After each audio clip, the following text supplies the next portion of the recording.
Ulbrich available. He'll start with an opening statement, and then we can take questions. All right, guys, I'll start with the injury list. First of all, everybody that did not play yesterday will be a non-participant in our walkthrough. The guys that did play that will be limited will be Morgan Moses with his knee, Tyron Smith, Jake Hansen had a thumb, Aaron Rodgers the knee and the hamstring, Will McDonald with his shoulder, Michael Carter with his back, Quinnen had an ankle late in the game, Hassan with his neck, and Jamian Sherwood with his right shoulder. And Jamian will be the one of that group that will be a full participant in the walkthrough. At the end of the day, guys, to be a consistent team in this league and to do what's necessary to win like we need to do, you need to play complementary football. We did not get that accomplished yesterday in any phase. Had spurts in all three phases where we played winning football, but just not consistent enough. And that's not a formula for winning, especially consistent winning. So we got to be better in all three phases.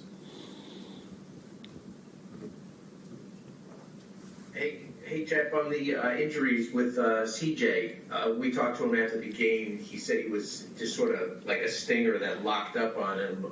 He sounded a little concerned about it. What's his status for this week's game, and is he an IR possibility? Yeah, we're still exploring all those options with him. They got some imaging done this morning. They're going to have a neck and spine specialist take a look at it, and we'll make a decision from there. So still more information to gather regarding that. Jeff, you mentioned Hassan with the neck. You mentioned Hassan with the neck. Is that from, first time playing, stuff like that? Like, what's your concern there? Very little concern. It's exactly as you said. I think it's more just the first time out there in pads.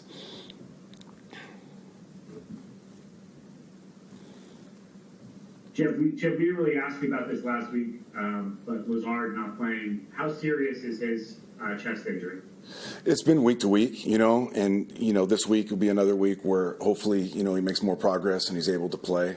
But it's not a thing that would ever, in my opinion, or the doctor's or trainer's opinion, an IR candidate in that way. So just keep working on it and improving daily.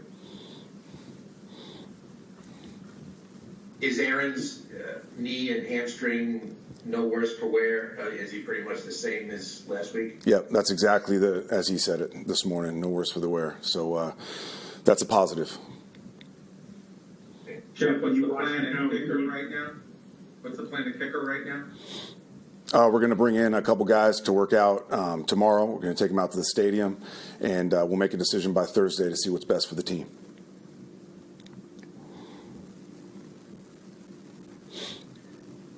What's your confidence level in Zerline? We're gonna have a good week of work. The beauty of the kicking area, like you don't need the rest that the rest of these guys necessarily need. So we'll have a competition. We'll bring some guys in, and the best guy will play on Thursday.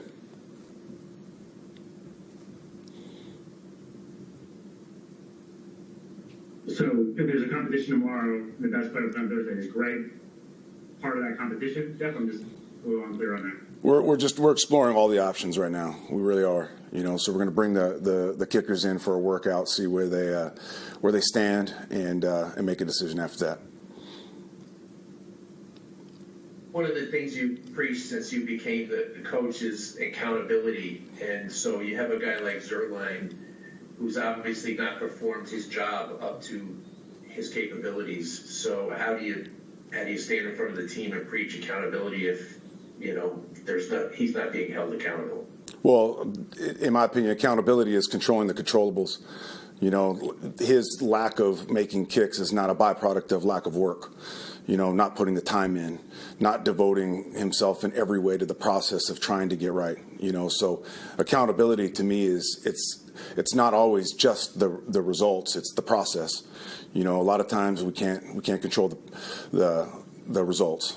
So there is no part of me that could ever question his process. I mean, he's as professional as it comes, and his process is always right. He's as diligent as I've ever been around, not just for a kicker, for anybody in any position in this game. So from that standpoint, you could never question Greg, ever. Jeff, on the long pass on the final drive to number 9 that got them down inside the 10, we talked to Sauce afterwards in the locker room, and he said he didn't know that he wasn't going to have safety help there. He explained that it was the blitz that Jalen had to go cover another route that was there. What broke down on that play when you reviewed it today? Yeah, we need to play better at both positions. You know, the safety could have definitely helped him, and then Sauce could have played it better as well. And then ultimately, I could have put us in a better call. So the combination of those three things, just not good enough, especially in a moment where we have to be at our best. That's finish time is something we preach around here, and it's not to the standard. Jeff, when you go back to the second delay of game on the 2-point conversion, what went wrong there? What led to that delay? Yeah, all of our pre-snap stuff from an offense perspective has to improve. More urgency out of the huddle, more certainty as far as exactly where I line up formationally, what I got to do as far as the route is concerned. All of it has to improve. Because when you get to the line of scrimmage with urgency, we all know historically Aaron he's a weapon at the line of scrimmage as far as analyzing a defense and getting us in the right call, but also his cadence has forever been a weapon. So we need to be better getting to the line of scrimmage. We need to have more urgency. We need to have more certainty in what we're doing. We do that, and that will be vastly improved.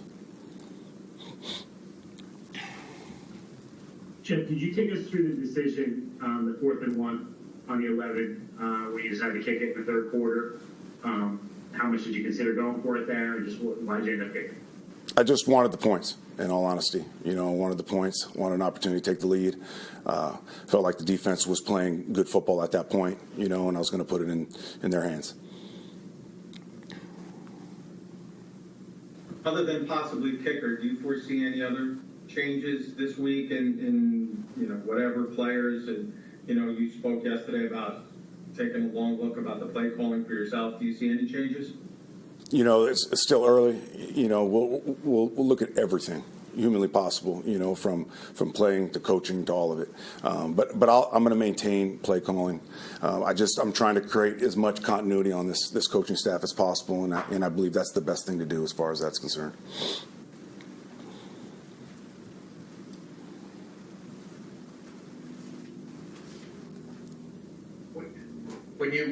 What's your process like, Jeff, when you go after a game like last night? I mean, it's obviously a crushing loss. Do you get right into the film as soon as you get back to the office or home, or how do you unwind, and how much do you beat yourself up after a game like that?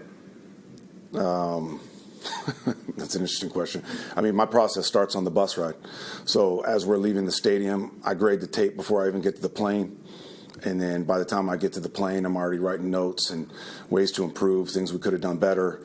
And I really try to assess myself first, how I called the game, what calls I would have changed, some things that I would have done better in that way. And then I start to take a hard look at the players, our execution, what we're doing well, what we're not doing well, and then by the time we got back here to the facility last night, then I was already on to the Houston Texans, and starting to formulate the plan. Obviously, with this being a short week, being a Thursday night game, got to keep it moving, So put the game to bed as quickly as possible. Obviously, we're gonna reflect on it when we get to the players today and grow from this tape, because we have to. To neglect this tape would be criminal. It'd be egregious, because there's things that need to be fixed and need to get better immediately.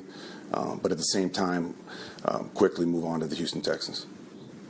We'll take a few more questions for Coach.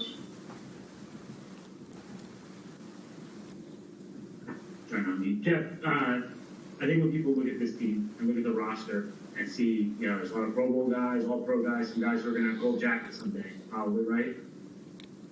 Why is the sum of the parts not adding up right now, in your opinion? We're trying to figure that out. Right now, it was interesting. We've kind of taking a look in so many different ways. Energy was obviously the big topic last week, and we talked about making sure that the energy was right. I felt the energy was right. The preparation last week, and then that carried into the game. That was not a problem. You talk about strain and effort. That's typically where you look next, and I felt like that was right. What it ultimately came down to was the execution, and across the board, and that's something that's on everyone.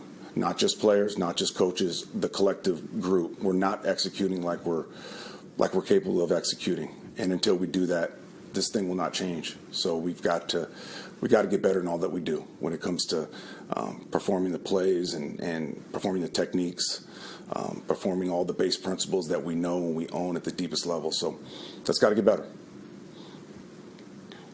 We'll take a last one. Have you ever had a season like this as a player, as a coach, where you started like this and then things did flip execution-wise mid-season?